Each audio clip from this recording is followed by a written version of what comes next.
Dos, três. Vozes do Edges. Edges Voices, Indigenous Knowledges and Research. Hello and welcome to Edges Voices, Indigenous Knowledge and Research, a podcast from the European research project EDGES.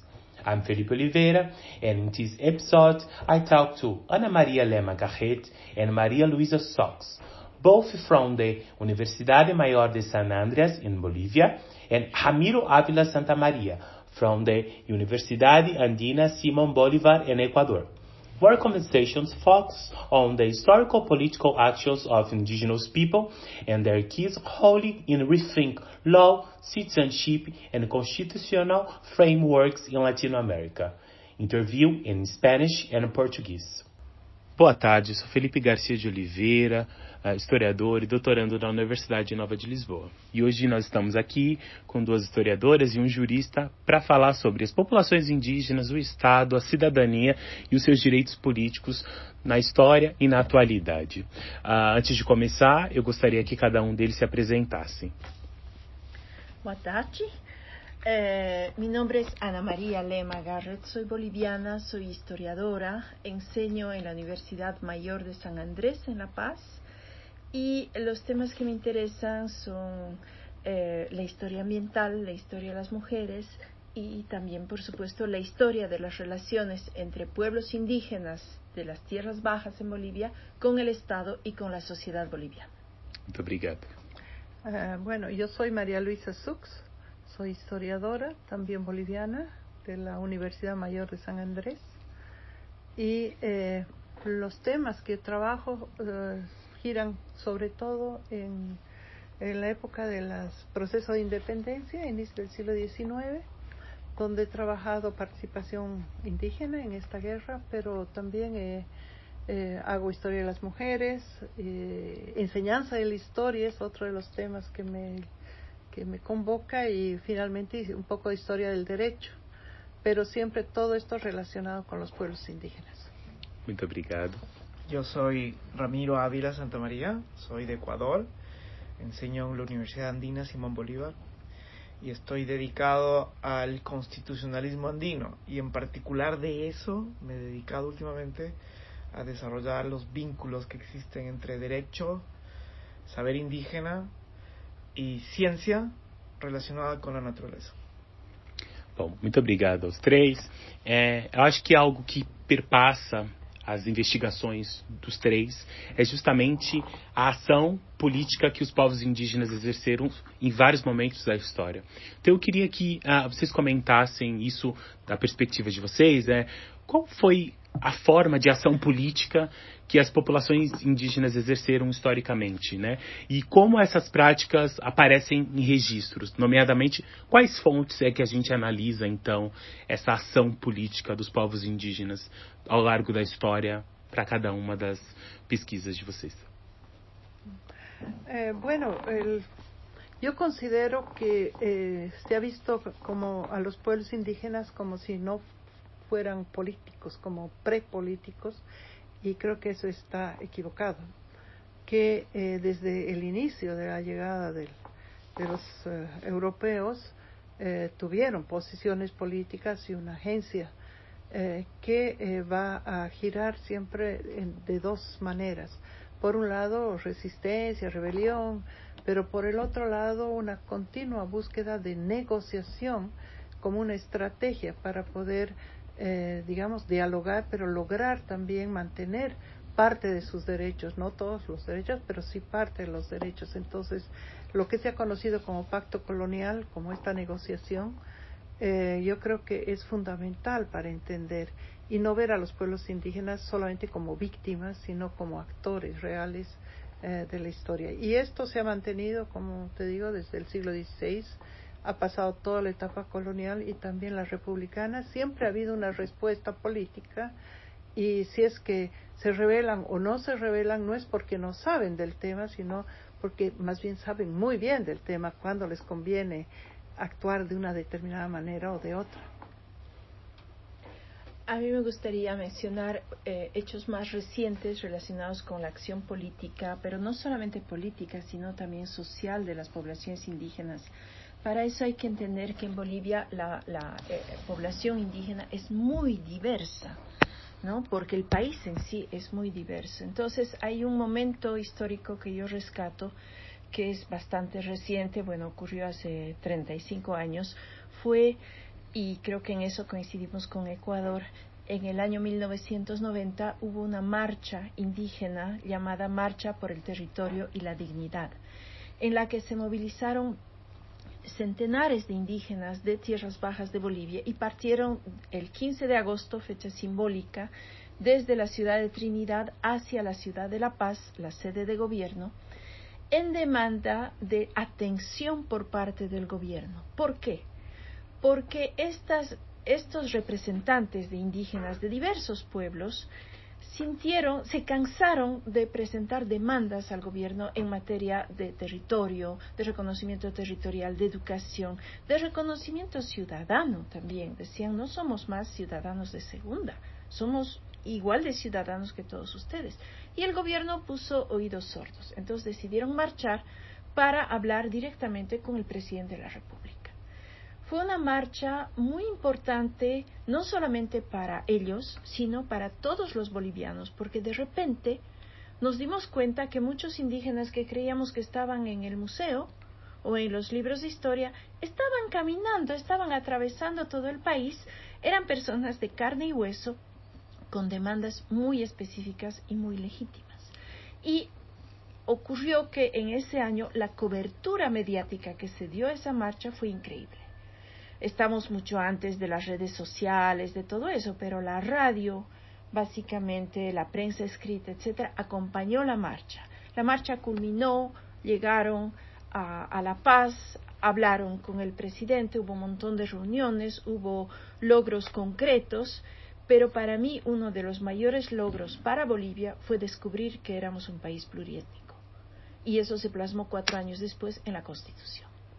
Entonces creo que es una acción política que ha ido mucho más lejos que lo que estaba inicialmente previsto, pero que le ha hecho mucho bien al país.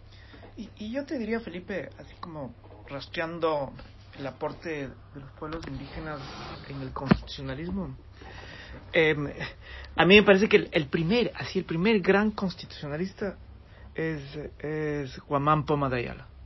Él escribe un libro que se llama Crónica y Buen Gobierno en 1615, que realmente es un tratado de teoría política en el que critica desde instituciones incas y andinas a la conquista española.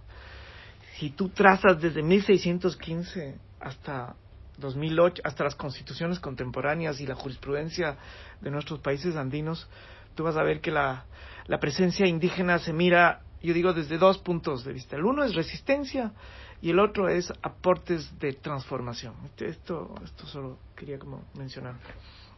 Então, é interessante observar, então, como é que essa ação política, primeiro ela vem de um lugar de olhar, como é que se olha, porque tendemos a olhar para o encontro entre europeus e indígenas como os indígenas que foram enganados, mas pelo contrário, o que se coloca aqui é então que a ação que ocorre neste momento já tem uma ação política, né? Então, ao largo da história. E quais são os registros em que essa ação política aparece, né? Quais são os documentos em que se usa para conseguir verificar essa ação política? Bueno, desde mi experiencia, yo he trabajado muchísimo en los expedientes judiciales, porque de forma muy temprana y durante todo el tiempo, ellos le han dado mucha fuerza a la cultura escrita, y entonces muy temprano empezaron a escribir sobre sus derechos. Y en los expedientes judiciales pedían tierras, pedían reconocimiento de sus autoridades, también los conflictos que había con el Estado, ya sea colonial o republicano, pero también conflictos entre ellos, ¿no? Entonces, en documentos judiciales como pedidos de tierras, consolidación de haciendas, pero también la lucha por la tierra, y también, digamos, otros problemas como linderos, encontramos a pesar de que un autor ecuatoriano va a hablar de ventriloquía, ¿no? Yo considero que en ese tipo de documentos sí encontramos la palabra. ¿Cuál autor? Andrés Guerrero. Ah. Sí. Y hay un fondo que es muy lindo en los archivos que se llama juicios verbales o juicios de mínima cuantía, donde el juez dirime en ese momento lo que dice uno y lo que dice el otro, y ahí está también la voz de los indígenas, ¿no? Aparte hay otros documentos donde aparecen los indígenas, pero no necesariamente la voz de los indígenas, ¿no? Entonces, sí, el hecho es no necesariamente ir a archivos cuya voz viene desde el Estado, sino buscar estos que nos relacionan mucho más con la vida cotidiana, que sí nos permite analizar mucho más cuáles son los proyectos indígenas inclusive, ¿no? Hay que mencionar otra cosa, me parece, y es que a lo largo del siglo XX, sobre todo, las reivindicaciones indígenas, por ejemplo, por la tierra, por recuperar las tierras de sus comunidades que fueron transformadas en haciendas a fines del siglo XIX, van de la mano de un elemento interesante que es la educación. ¿Por qué? Porque los indígenas, las autoridades indígenas se dan cuenta perfectamente que para poder negociar con el Estado o dialogar con el Estado hay que leer y escribir y hay que entender las leyes. Y entonces si ellos no lo pueden hacer, pues van a confiar en otras personas para que primero les enseñen a leer y escribir. Y ahí entran en juego muchas iglesias, en plural, católicas y no católicas, que van a acompañar este proceso de demanda de tierras y que de paso van a lograr con más o menos éxito avances en materia de alfabetización, por ejemplo. Creo que esos procesos también han dejado una documentación escrita muy importante. Y si nos acercamos a periodos más recientes, pues tenemos fuentes ya audiovisuales, ¿no? Bastante. Eu queria então já partir para um outro ponto, uma outra pergunta, que é como a reivindicação sobre terra, sobre questões atuais, ela está vinculada ao passado, né? Como isso aparece na pesquisa que vocês desenvolvem? Porque em muitos casos o pedido de terra está muito vinculado a uma população que já vivia em tal demarcação de terras. Pelo menos no Brasil isso é uma questão que aparece com frequência. Então como é que isso, as lutas atuais se conectam na verdade com o passado, né? Sí.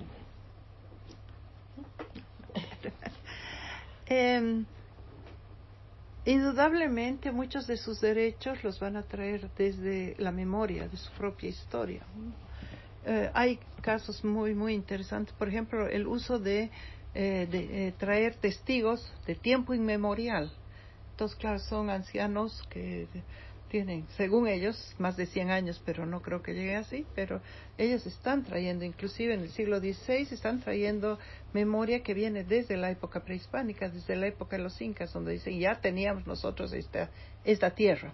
Y eso en el siglo XVII, por ejemplo, van a traer estas memorias que se van sumando para lograr la reivindicación de tierras, y van a lograr que se les devuelvan tierras. Esto está en una visita de tierras que está en el Archivo de la Paz, ¿no? Posteriormente también va a haber el movimiento de los caciques apoderados, se llaman así, son autoridades que las nombran apoderadas de las comunidades, esto sí en el siglo XX. ¿Qué hacen para reivindicar sus tierras? Acuden a estas visitas de tierras coloniales. Van ellos a los archivos a recoger documentación que les muestre que esas tierras son suyas. Entonces, hay una forma de acudir a sus digamos, a documentos para lograr. También van a acudir, lógicamente, a historias, a mitos, para reforzar su memoria y de esa manera también dar más sustento a la lucha, ¿no? Es lo que Silvia Rivera llama los horizontes de memoria, es decir, esa memoria de las sublevaciones del siglo XVIII y la figura que hoy tiene Tupac Katari, ¿no? Como, digamos, el máximo héroe indígena para reivindicar los derechos indígenas de hoy, ¿no? Verdad, o en muchos momentos también cosas un poco míticas, inventadas, pero que las utilizan para lograr esto. Y yo quisiera ahí mencionar en procesos judiciales actuales que ha tenido el Ecuador, la importancia de la voz que tienen las autoridades indígenas para poder reivindicar su territorio y también los vínculos culturales que tienen con el territorio. Entonces, quizás uno de los casos más emblemáticos en Ecuador es uno que se llama Sarayaku, que fue un juicio que hizo la comunidad contra el Ecuador por la explotación petrolera en sus territorios. Y creo que el testimonio fundamental fue de un anciano que hablaba sobre el valor de los espíritus de la selva y de la importancia de que no sea tocado por las empresas petroleras, y que el romper ese espíritu o atentar ese espíritu podría alterar todo el pueblo indígena. Y de hecho la corte, digamos, usó eso, ese testimonio, y prohibió la explotación petrolera en la comunidad Sarayaku. Esto por mencionar uno en donde se ve esa tradición histórica en procesos actuales de reivindicación territorial. A veces estos procesos de reconstrucción del pasado han sido un poquito forzados. En 1996 se adopta una ley que reconstituye, reconsolida el Instituto Nacional de Reforma Agraria, que es la entidad encargada de dar títulos de propiedad. La novedad es que pocos años antes se reconoce la figura de la tierra comunitaria de origen, que es el territorio indígena, ¿no? Pero esta ley permite entonces que pueblos indígenas soliciten al Estado que se les dé en calidad de propiedad una determinada extensión para que puedan vivir de manera integral. Es decir, que no solamente tengan la propiedad de la superficie, sino que los indígenas van a volver a lo que consideran su casa grande. Bueno, pero la demanda tiene que seguir una serie de pasos así muy formales, en fin, y hay un punto que se les pide, que es la justificación histórica. Entonces los indígenas tienen que armar esa reconstitución histórica, y tienen insumos para hacerlo, pero para los que van a revisar, para los funcionarios del Instituto de Reforma Agraria, no es suficiente. Entonces un académico tiene que intervenir para escribir por ellos la historia de ese pueblo. ¿Y ese académico es historiador? No, es antropólogo. No quiero pensar mal de los antropólogos, pero o no muy mal. Pero no van al archivo. Entonces las justificaciones en muchos casos son sólidas, en otros medio cojitas, ¿no?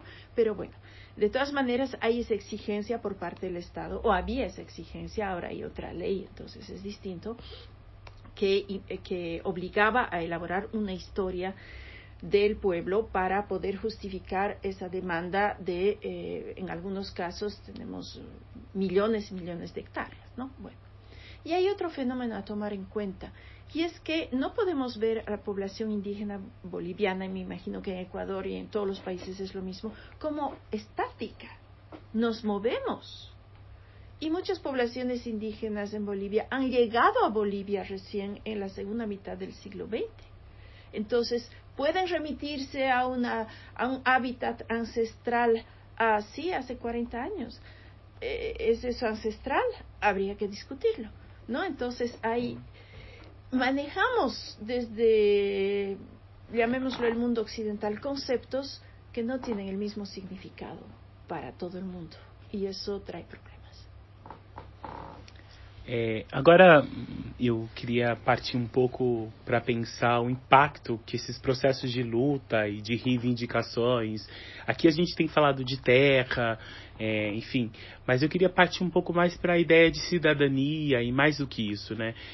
A participação dessas populações indígenas no sistema de direito, na justiça, ela cria uma outra forma de organização dessa própria lógica e do próprio conceito do que é direito, como é que ele vai se formar, né? Por mais que a gente possa pensar que o direito ele vem de uma matriz europeia, né, para pensar um pouco isso, ele vai beber quase que obrigatoriamente das noções políticas também que essas populações tinham. Então, eu queria que vocês me pensassem comigo aqui, quais são as maneiras, como é que essas lutas e essas reivindicações atuaram na construção de formas plurais de cidadania, de direito, de sistemas normativos, de sistemas políticos, pensando um pouco, talvez a gente pode começar com o professor Ramiro, que é essa ideia do constitucionalismo, como é que isso bebe da participação política indígena.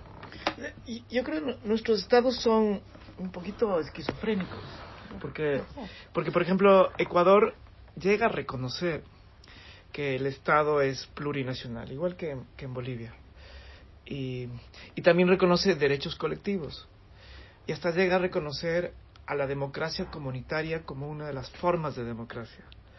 Pero esas instituciones que son importantes, que son reivindicaciones de los pueblos indígenas que están constitucionalizadas, compiten en la práctica con un Estado que sigue siendo nacional, con una ciudadanía que es absolutamente individual y con una democracia que es representativa y además fracasada. Si uno mira, por ejemplo, los gabinetes ministeriales, la estructura de los parlamentos, son estructuras de gobierno liberal del siglo XIX, y ahí la representación colectiva es casi nula. Y cuando nuestros pueblos, cuando los indígenas llegan a puesto de poder, no sé qué opinan en Bolivia, pero cuando llegan a puesto de poder, a ministerios, a la presidencia, a representantes de asambleístas, acaban ejerciendo el poder de la misma forma como ejercería un mestizo corrupto. Y me parece que ahí hay un déficit enorme en términos de adecuar una estructura estatal al postulado de la plurinacionalidad y los derechos colectivos. Entonces me parece que ahí hay esta esquizofrenia, y me parece que al final acaba prevaleciendo el Estado liberal en desmedro de un Estado plurinacional, más colectivo, más diverso. Totalmente de acuerdo con de qué manera el poder es poder y punto, ¿no? Y el que ejerce el poder se olvida de cualquier... Se corrompe, ¿no? Y claro, se corrompe y deja de pensar en la comunidad. Sí, yo creo. Pero ya desde el siglo XIX había posiciones contrarias al tema de la ciudadanía igual para todos. Había, digamos, yo he encontrado documentos donde dice, eso a nosotros no nos conviene. Nos conviene seguir con el sistema de las dos repúblicas, porque en este sistema nosotros teníamos nuestros defensores. Y ahora con el sistema liberal nos han entregado a la ley, que además la ley se derrite, decía la ley que se derrite como vela ardiente.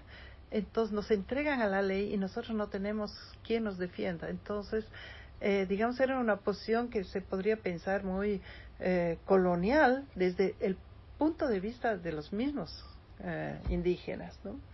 ¿Qué es lo que ha pasado hoy día en esta esquizofrenia? La constitución política en Bolivia tiene un actor principal, que es el indígena originario campesino. No es indígena, originario y campesino, no, es un solo concepto.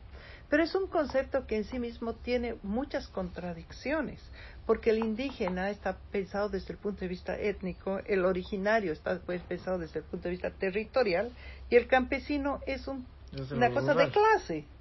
Entonces, ¿qué es lo que ha ocurrido con esta unidad que está ahí puesta para lograr una ciudadanía supuestamente diferente? Pues que campesinos abusan a originarios abusan a indígenas y así sucesivamente, porque no existe ese concepto, es simplemente mental. Y la ciudadanía se habla mucho del derecho indígena, se agarra el tema de las decisiones de las comunidades, etcétera, pero la corrupción ha tapado mucho de eso. Eso ha quedado en el debate nada más, por un lado, y por otro lado, la ciudadanía plural implica que hubiera un cuerpo de leyes especiales para los indígenas, y sin embargo, hace más de, ¿cuántos? 15 años, no se ha logrado, se ha hecho un deslinde jurisdiccional que implica que pueden utilizar el derecho indígena siempre y cuando no contradiga el derecho del Estado, ¿no? Eso por un lado. Y por el otro lado, el derecho indígena es fundamentalmente, tradicionalmente, es un derecho de negociación, es un derecho de redistribución, y lo han asumido como un derecho de castigo. Entonces, cuando están ejecutando el derecho indígena, ¿qué es? Es agarrar el chicote y pegar. Entonces, ese no es el derecho indígena. La imagen que antes era de la vara, que era la vara de la justicia, hoy día está representada con el chicote. Las autoridades tienen chicote. Y entonces se ha